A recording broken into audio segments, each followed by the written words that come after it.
right, now let's get down to some good stuff, right? This is some good stuff, okay? So we're gonna talk about the college life. What is that like? I know it'll be a little different when we get back into college, but you guys got a chance to experience some really cool college life. So when we're thinking about stuff like that, Jerisa, what are some of the best ways to get involved with social life on campus? Most campuses are going to have an orientation for incoming freshmen where you'll be doing a bunch of activities. You get to look at different classes, look at the different clubs. So I would say take advantage of those as much as you want, because most of my friends came from a club that I was joining. And then also like try and interact with your roommates and see like, oh, hey, you want to get dinner? Like try and reach out to them. You can form a good bond with them as well. Okay, great. Thank you. Carly. Yeah, so for me, like Teresa, almost all of my friends who I don't live with are from clubs that I've joined. So for me, most of my friends come from songwriting club, and I, love it because we're all like music nerds, and it's great. So even though I'm not studying music, I have people who surround me with similar interests. Also, get to know your roommates. I've had like various roommates, some that I am friends with, best friends, some that I'll never talk to again. But get to know them, and if you click, then that's great, and maybe you can even live with them again. Oh yeah, and then also just befriend people from your classes. Like one of my best friends, we met in a history class that neither of us really wanted to take, but she had like a theater water bottle, and I was like, oh, you're a theater person. So yeah, talk to everybody in your classes. Oh, that's pretty cool. All right, thanks, Carly. Jared? Yeah, for me, it was mainly just organizations and just getting involved by meeting other people from classes or just like certain things. I know since I'm mainly music and music business, I would find kids who had their laptops out and be producing. They'd be in like a cafeteria or like in the main building for like production and audio engineering. I'm just like, you got FL Studio? Like that's the program I work in. And I'll just talk to them. And then it's like, yeah, my friends do this too. His friends got friends. We're gonna go to the studio. And that's how I like really met a lot of people. I've met people just from like people who do like design and fashion. We have a fashion show on campus with actually two of them. And I helped curate the music for that a few times. Met a lot of people from like models to, actual like people who do fashion design. It's like just really big opportunities if you just have to talk to people and get involved with people. Side note, be genuine in those conversations with people. Like as you get older and you'll learn while you're going through college, you tend to spend more time with people who are genuine with you and who have more of a prioritization with you. So think of that on the flip side. If somebody doesn't really prioritize you because they don't think you're genuine, you're probably not going to have a lot of social life on college. So just be yourself, be genuine, be honest, and have a great relationship with people. Okay, cool. All right. Some more good stuff. Carly, I remember on your last answer, you said you have some roommates that are your best friends and some that you probably never talk to again. So, how should you approach roommate disputes? What advice would you give?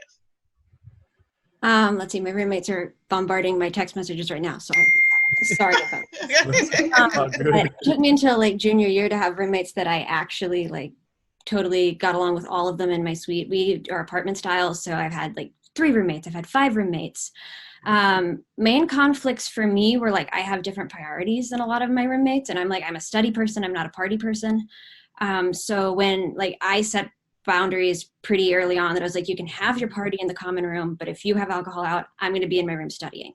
So like it was pretty clear with my roommates, like I didn't want to be involved if they got caught for stuff. So that was always the give and take for me, was like, how do I be kind to them and like them as people, but like not be involved when they're doing things that they shouldn't be doing. That was my big struggle.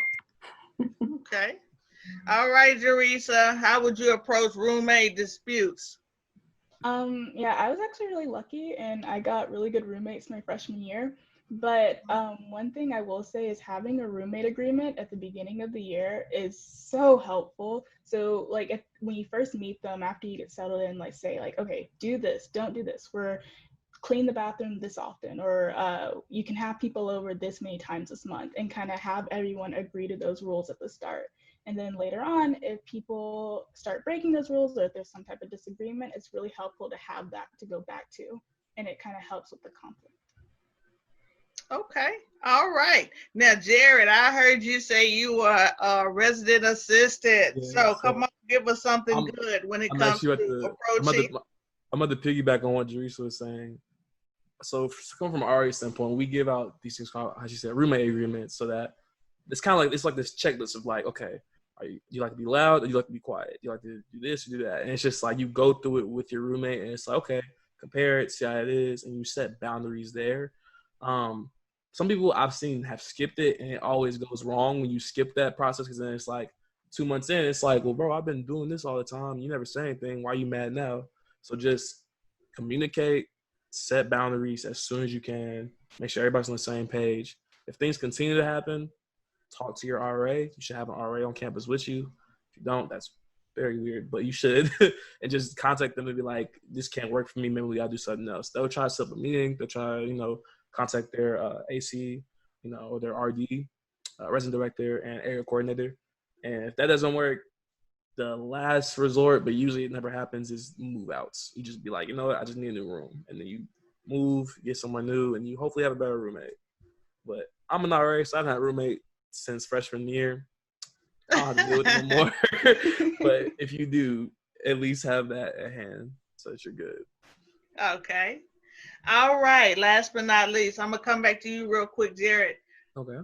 How should someone deal with homesickness? Your first time being away from home, and, what are some good ways to deal with being homesick? So first, let me say, you always go into college thinking, man, I'm not going to miss it. I'm not going to miss home. I'm going to be good. My parents will be fine without me. And there's going to be that one day where you had that really tough day, and it's just like, man, I want to see my mom. Like, you just miss your mom, your pops, your cousins, whoever you live with. And so they're in the back of their mind thinking the same thing. They just miss you. The house is lonely.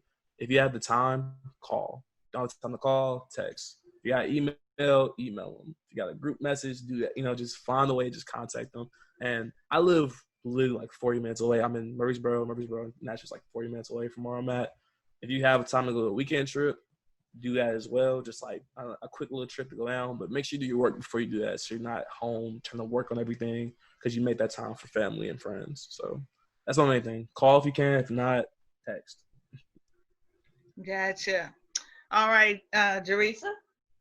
Kind of agreeing with Jared here. Call them. I guarantee you they miss you just as much as you miss them.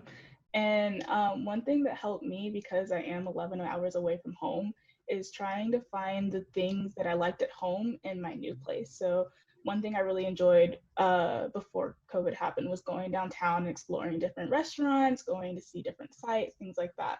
So when I was in Baltimore, I got a group of friends and we went down to Baltimore to explore the city, see the different parks and the different restaurants. And it kind of helped deal with any homesickness I was feeling. Okay, cool. Last but not least, Carly. What do you say? I was thinking about this, and I feel bad. Like, I like my family. I just never missed them.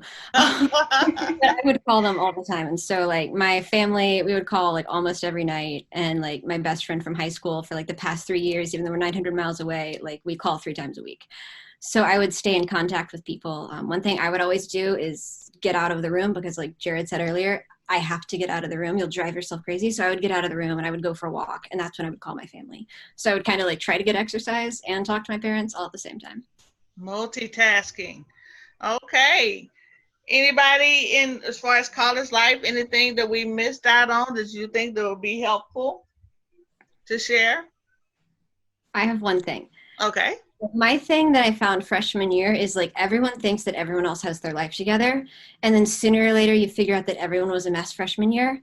And so don't be intimidated when you look around and you think, like, your roommates are perfect. For example, like, my freshman year, my roommates were models.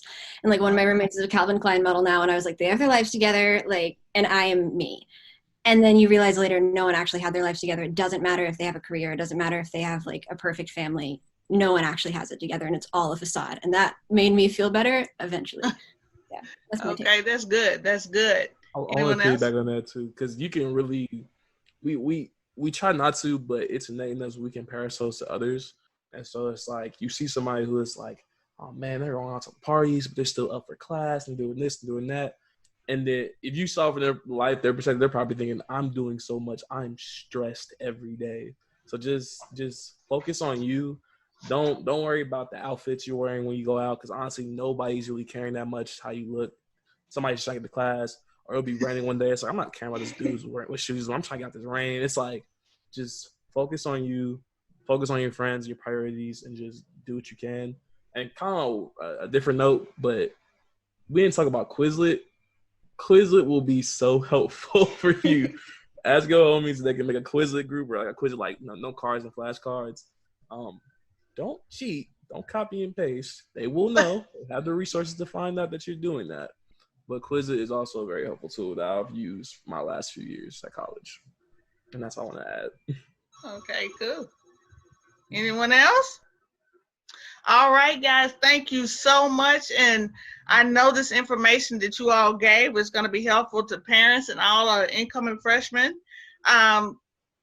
Again, thank you from the bottom of my heart taking this time out of your busy schedules. And I know some of you are getting ready to go back to college. So I wish you all the best of luck.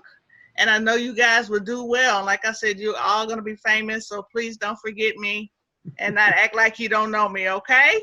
Yes, ma'am. Thank you so much. Thank you.